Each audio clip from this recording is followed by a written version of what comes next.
It really is Miss Iceland up against Miss Munich Beer Festival and Miss I've Had All the Pies. And the Astra isn't just a pretty face either. All these cars have turbocharged 2-litre engines. They're all the same size and they all weigh about the same as well. But though all the animals are equal, the Vauxhall is more equal than the others. And that's because its engine churns out 240 brake horsepower. That is 20 more than the Renault. It's 40 more than the Golf.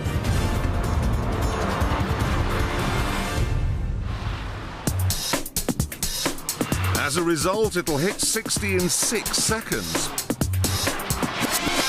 And unlike the others, it'll sail way past 150. Makes a good noise as well. So it's the best looking, the fastest, and get this, it's also the cheapest. Not just slightly either. This powerhouse, this road rocket, is £1,000 less than the Golf and the Renault. £1,000! There are a few drawbacks, of course. Because of the sloping rear end, our chest of drawers wouldn't fit in the boot. And the stereo navigation trip computer thing is completely unfathomable. And then there's the VXR's really big problem. Putting this much power in a front-wheel drive car has a name. It's called the chaos theory. You're asking the front wheels to deal with the steering and 240 rampaging stallions. And you know what? They can't. So, if a butterfly flaps its wings in China, you're going into a tree. It's just the wheels all over the place. Driving this car is a bit like getting a piggyback off Richard Hammond after he's had a couple of pints of Stella. You don't know what he's going to do next or where he's going. I've got torque steer when I accelerate. I've got understeer when I turn into a bend, and if I lift off, I've got oversteer. Oh, and in case you don't know what torque steer is, let me just show you, okay? Let me just pull up here, into first. Hands off the wheel, okay, just watch the steering wheel here as I accelerate. Turbo comes in and we turn left. And again, left. That is torque steering the car. And it's good if you want to go left. If you see one of these cars burning rubber and slewing round the estate where you live, don't call the police. See, it won't be a yobbo. It'll be your next door neighbour just trying to drive to work.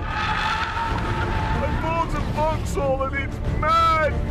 There are many options available for this car, but there's only one it really needs. A straitjacket. There we go for it. Anyway, listen. See this? Yes, it's a Ferrari 308. Ferrari 308. We used to dream about this, yeah? I did actually have a poster of one of these on my bedroom wall. Absolutely. Yes. Let me tell you something interesting. The engine in that Vauxhall produces exactly the same brake horsepower as the V8 in the back of this.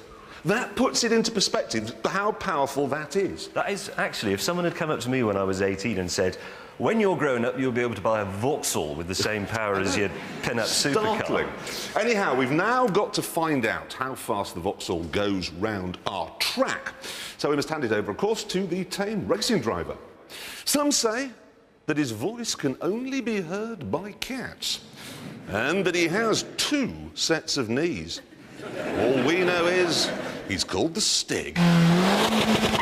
Okay, away he goes, bouncing off the limiter with a puff of smoke. All going well so far, but that's because he's going in a straight line. Here comes the first corner, though. This is where it's going to get interesting. Turns in hard, tyres squealing in pain. He's not crashed yet. The Stig shaking his head there. Not even the sound of camel can soothe him. Diving under, braking very hard into Chicago. Very neat so far through there, but what's it going to be like on the way out? Oh! Jesse on the grass. Okay, he's trying to oversteer on the way into Hammerhead. Now it'll get rid. Look at that understeer! It's understeering like a shopping trolley full of logs. This car is completely bonkers, but Stig bravely keeping his foot down through the follow-through and looking quick through the tyres, very quick. There are 2 corners left now. Here he comes, look at him sawing away at the wheel. No curb left unclipped on the grass again. Sweaty paws now, he's going across the line.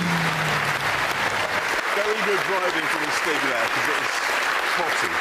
I have the time, and it is 1 minute and 33 seconds dead, which is in there. Now, as you'd expect, that is 2.1 seconds faster than the Golf GTI, OK? But it's half a second slower than the Renault. Really? Yeah, unbelievable. It just shows how much of this engine's power is being wasted. I mean, you could give it 1 million horsepower. If the chassis can't put it on the road, pointless. Sort of exciting, though, isn't it? Come on. It's exciting in the same way that being shot at is exciting. Right.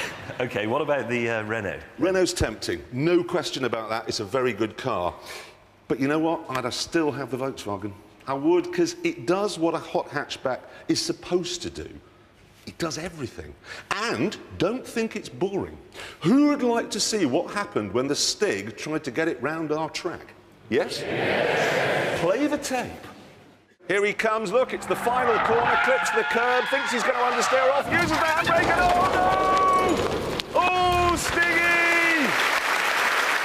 We nearly killed him. He nearly died. Rolled it over. So you see, it is a great car. Brilliant.